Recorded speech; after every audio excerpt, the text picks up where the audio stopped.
The coronavirus must have had a bit too much Corona beer because it's starting to act up again.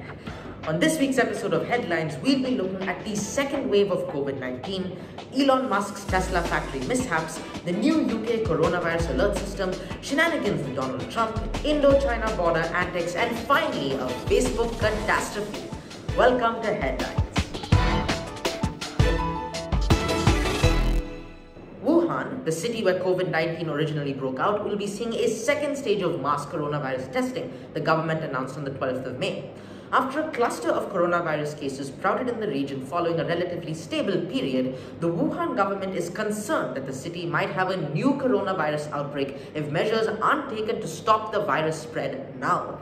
The city plans to conduct nucleic tests, with each city sector being tested separately.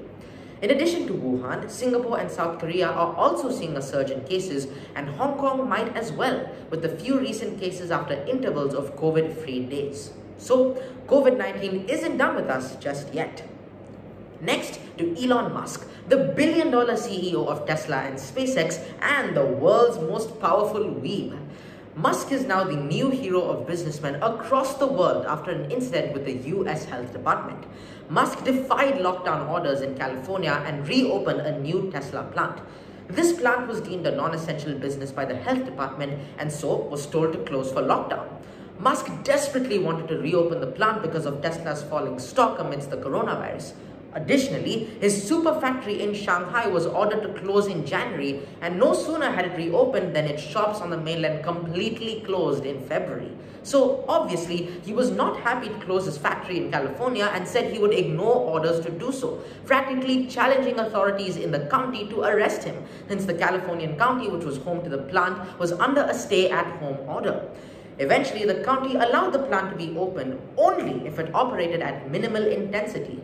However, sources have confirmed that it is working beyond basic operations.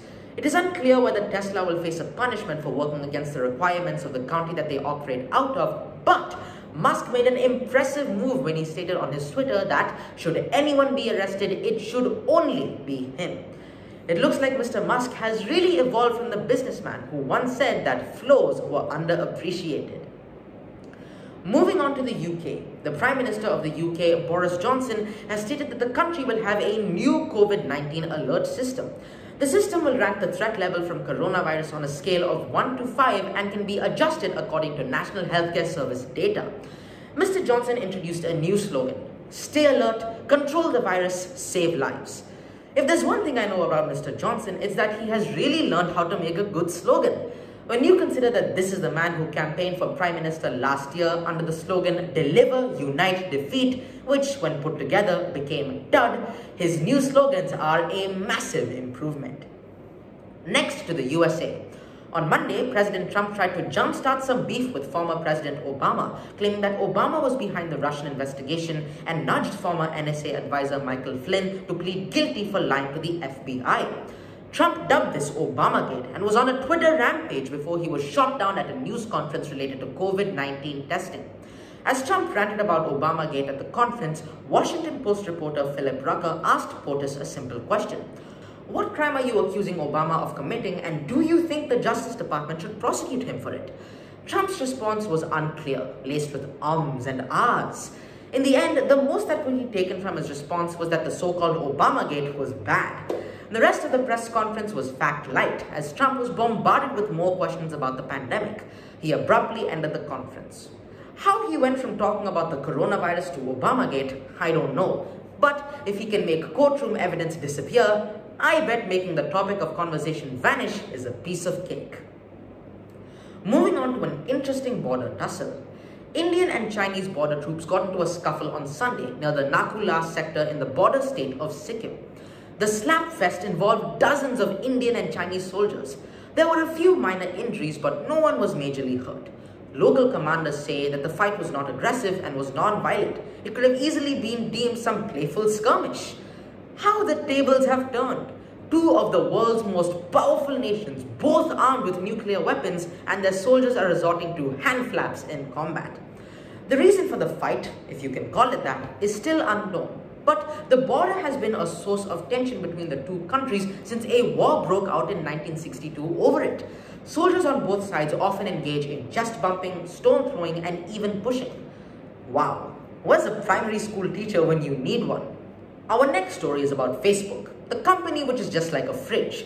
Even though there's nothing new going on, you have to check it every 10 minutes. Facebook found itself in some really hot water on the 6th of May as many apps running a Facebook login code crashed and became completely unusable. You know that button that you have to click whenever you log into applications? The one that says sign up or sign in with Facebook? Well, all the people who use that button to access their apps, be it TikTok, Call of Duty, or even Deliveroo, lost complete access for a few hours last week. The reason for this was because Facebook had a problem in this piece of code, and as they tried to resolve it by removing certain accesses and features of their application, their actions were mimicked across all other apps which use that same Facebook sign-in tool. What's even worse is that people who didn't use the Facebook sign-in couldn't access their apps either. Although it was just a bug, the incident reflects just how much power Facebook has over not just us, but also other companies. With a single click of a button, they'll be able to prevent access to hundreds, if not thousands of applications. But Mark, can't you just use the sign in with Instagram button? Well, Instagram is owned by Facebook. What about the sign in with WhatsApp button? That's owned by Facebook too. At the end of the day, we need to think about how much of this Frankenstein's monster that we've been responsible for. It's important that we know when and where to put our data up online, because once it's out there, it's stuck there forever. On that note, those are your headlines for this week. I'll see you next time on Headlines.